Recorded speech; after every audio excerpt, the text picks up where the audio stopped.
Naalala niyo pa ba yung sunod-sunod na clearing operation na nagaganap dito sa lungsod ng Maynila? Isa lamang tong blooming treat sa araw-araw na kinaklearing ng team ng Manila Hawkers, gayon din ng demolition team. Maging yung DPS QRT palaging nandirito para linisin at yun nga, isaayos yung lugar gawa ng napuno na to ng vendor. Pero nung pagkaupo ni Yorme, ito agad yung kanyang pinalinis. So ito, dito kahit na pandemic, sa footstep. may mga clearing operation na nagaganap. So, sa ganun, yung mga mamimili dito, yung nadadaanan, hindi dito sa kalsada, kundi yung mga bangketa para magkano. Tapusin itong video na to at dito ipapakita ko sa dulo kung ano na yung sitwasyon ngayon dito sa Bloomington. So, kung dati araw-araw na clearing operation, ngayon makikita nyo na nabalikan na ulit yung mga vendor dito.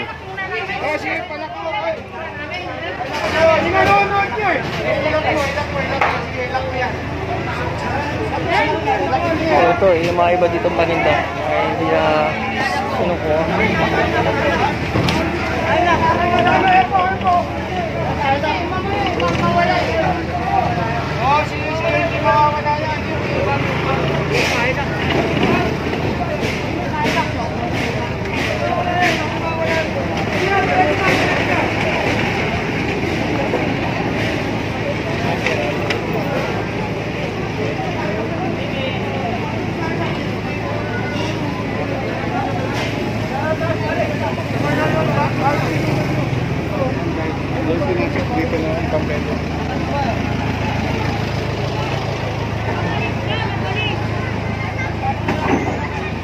Okay ba? Pinasok na doon sa footstep.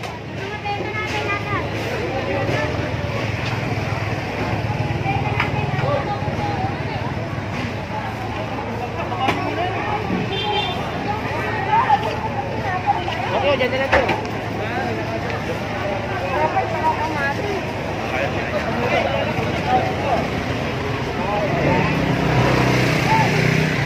So lahat sila dito ay nabulabog. Ito ay sinabihan na sila na bawal na sila magtinda dito, pero ito paulit-ulit pa.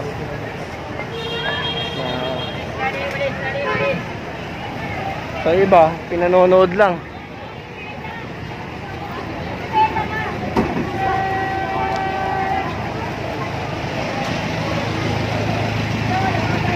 So ito, kasama na natin yung DPS QRT.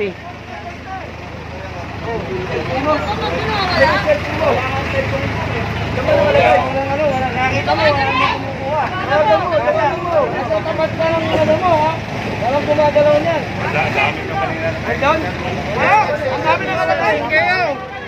Ay, dyan natin. Marami pa naman tigas sa ulo, no? Oo.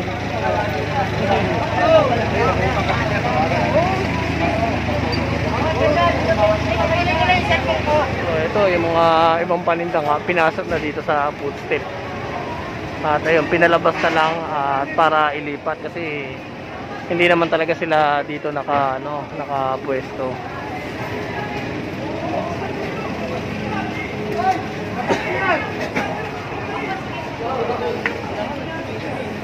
Padaan muna, wag muna kayo makichismis.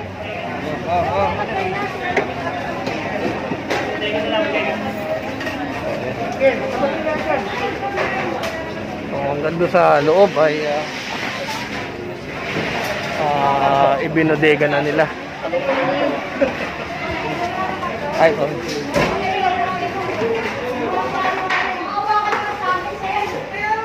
So, yun,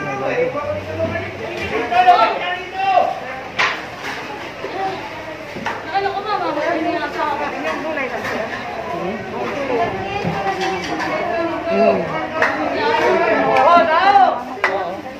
Pwede ano na lang, download na lang natin. Kayo manager dyan, kayo? Kayo manager? Nasaan yung mga pera? Hindi nga po pwede. Kaya ano na, nakaano na yung pagbenta ko. Nakatapos So yun, yun, pinasok talaga hanggang sa loob. Pasensya na kayo, sir. Gusto ko namin maghanap buhay, sir. Di ba, sir, kailangan namin maghanap buhay? Ano gusto nyo gawin sa amin? Kahapon, nahuli lahat yung tinda namin, hindi nyo binigay. Hindi nga namin yung kasalanan. Nasunugan nga kasi kami. Ha? Walang may kasalanan dyan Oo, talaga walang kasalanan. Wala ka namang pakialam eh.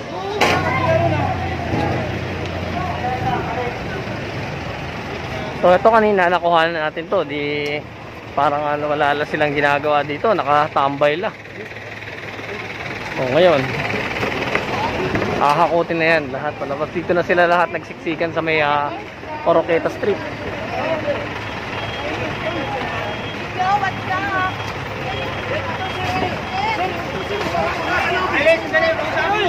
Papasok mo sa loob. Bitaw mo na ba? Bitaw mo na.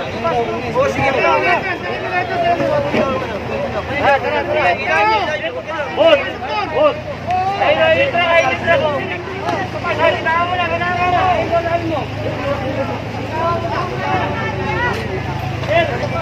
Sir, papasok na ulit sa loob yun eh.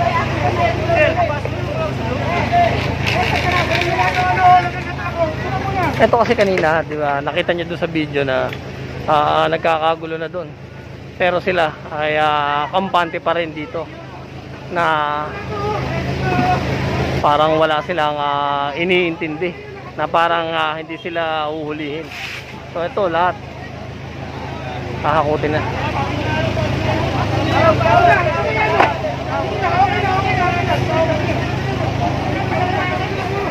So, yung mga tao ngayon. Natapon to ni Mami kanina. Bet, doon.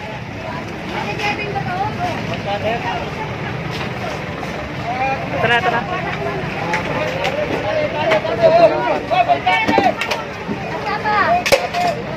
Ay, mismo si Sir Iris na ano.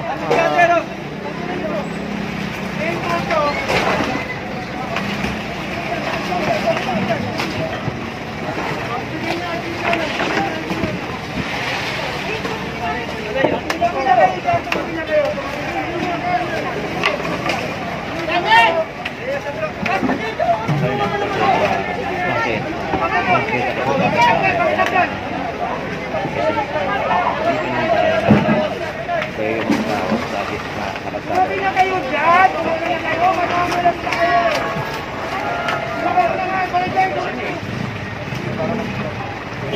So ito, tinutulungan na ng team ng Hawkers si Nanay. Ito ay hindi kinuha ng Hawkers. Bagamat nalaglag to ni Nanay kanina. So ito na yung buong laman ng iskinita ata. So yung mga isda, pinatanggal sa kanila lahat ni Sir Irish. Alam na natin bukas ay balikan na naman to.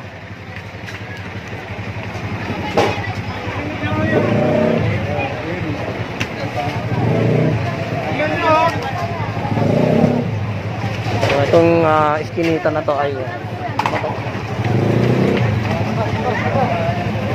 matagal na. O ngayon sabi nung isang ano natin, mamimili natin na hindi niya alam na may daanan pala dito. Ngayon niya lang napansin na to, daanan daw pala to. Papulahin yung ano, yung mga palinda.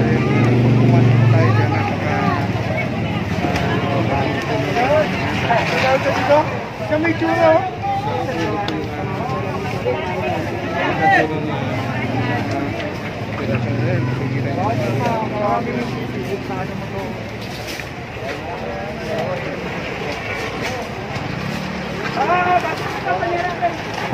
Kailangan nyo makakayod dito yan. So ngayon, kung titignan nyo yung looban ay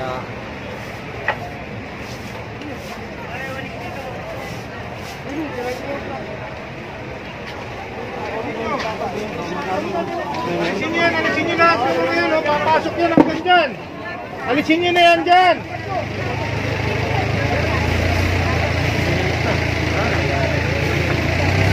so mukhang first time to na linis dito sa kahabaan ng Oroqueta. So gaya nga na sinabi ko kanina, ito binalikan natin, inikutan natin at ito ipinapakita ko sa inyo kung ano yung sitwasyon dito sa Blooming Treat. Kung yung dati araw-araw na nagki-clearing operation, ngayon ito nagbalikan na ulit yung mga vendor.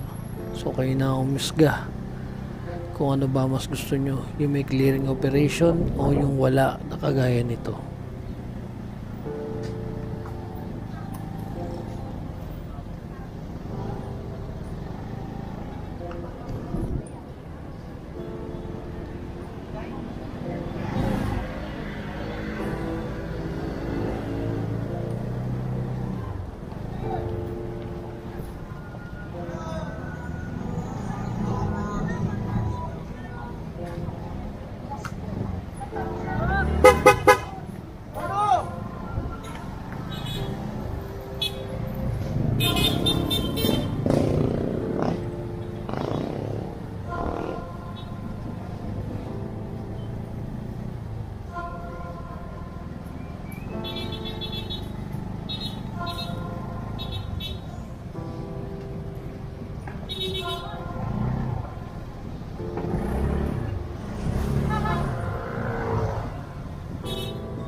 Yan,